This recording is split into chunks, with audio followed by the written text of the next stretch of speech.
Alright, question of the day. Do you beat up your tools? I know I beat up my tools, and these are just some of my tools here. This is a Stinger Streamlight Ultra Stinger model. Rechargeable flashlight. This is what I usually carry at work, and got this not too long ago. And you know, it's a little bit beat up. Got a really good deal on it, and dropped it on the cement. Light bulb went out. And these aren't cheap, you know. Anybody knows what the price these are, you know. They're not cheap. You can find good deals if they're really used, but for one in really good shape, you're gonna spend some money on it.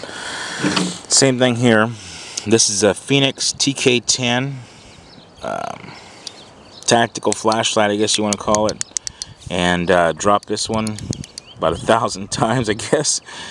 And it's really light. It's a well-made flashlight, but you can see fresh batteries in it don't work, so it's either the pressure switch or the printed circuit on the LED.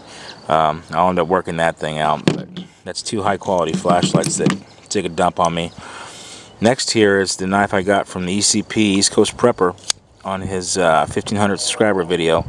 Beautiful knife. I like Frost cutlery. You either like them or you don't. I'm not here to do a review, just to tell you that the day I got it, I tightened up this little nut here and the little torque washer or whatever, and stripped out the bolt. So I'll be fixing that, not a problem.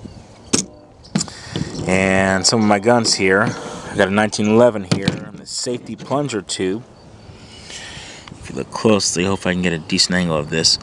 When the safety is engaged, the plunger tube right here, the plunger actually protrudes out of the plunger tube. So I need a plunger tube restaking tool that I got to order from Brownells, unless I can find someone around here to borrow one from, to restake the plunger tube from inside. But this is a model 1911A1 Springfield Armory mil-spec edition, and put a lot of rounds to this. Did a little trigger work to it. Put these this compensator right here to lighten up the recoil, and the Hogue grips. I like it. I mean, it's not like a really custom gun. I probably shouldn't have done it to a mil-spec edition, because these are supposed to have the old school look, very narrow, tapered. You know, no beaver tail in the back, or no paddle. You know, sights are just the basic steel sights, but it's a very reliable gun. This right here is easily fixed, you know, on the fly. All I have to do is just stick something in there. Hold on one second. So there you go. It just takes me a second to fix the problem.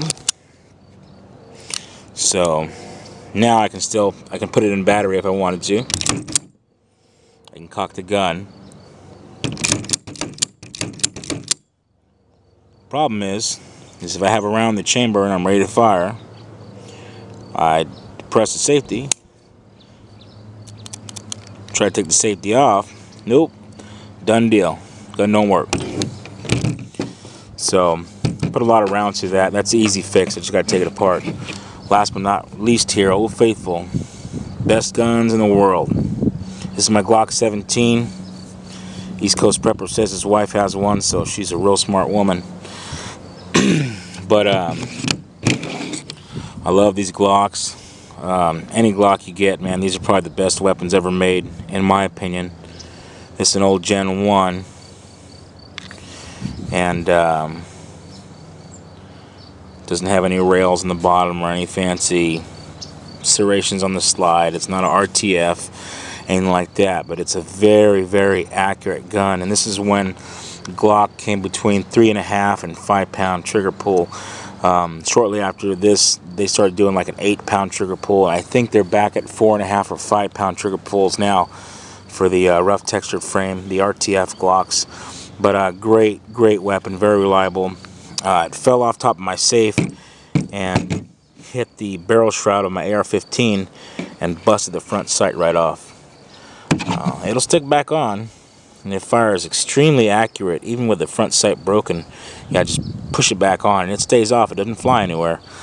But yeah, it's got to be fixed, and that's the only weak part about these Glocks. Some of the Glocks, excuse me, is they come with these plastic sights, and it's just a really bad idea for such a beautiful weapon.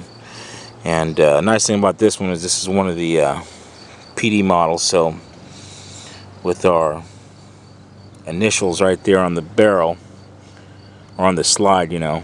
If anybody ever steals it or comes up missing, I can always relocate it, because it's not like you're going to file off the serial number and not find this weapon. Not that I ever want to lose it. This thing is priceless to me because it's just such an awesome shooter. But anyway, just want to ask a couple questions here and show you some of my stuff.